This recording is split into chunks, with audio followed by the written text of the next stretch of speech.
Welcome back to Moto Tours. Today we are doing a short video of a city run with the following beautiful cars.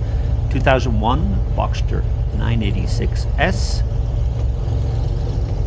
a 2014 Cayman 981S with 100,000 miles on it, 2018 BMW F22M, Boxster 981 from 2014, and lastly a beautiful 1996 BMW Z3.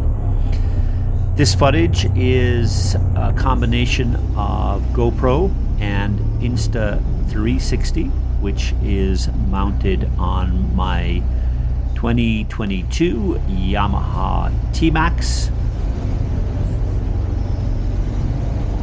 I used to be a Porsche owner here in Guatemala, where I've lived for the last 15 years. There's another video on the website explaining why I changed, why I technically replaced a Boxster with a Yamaha TMAX.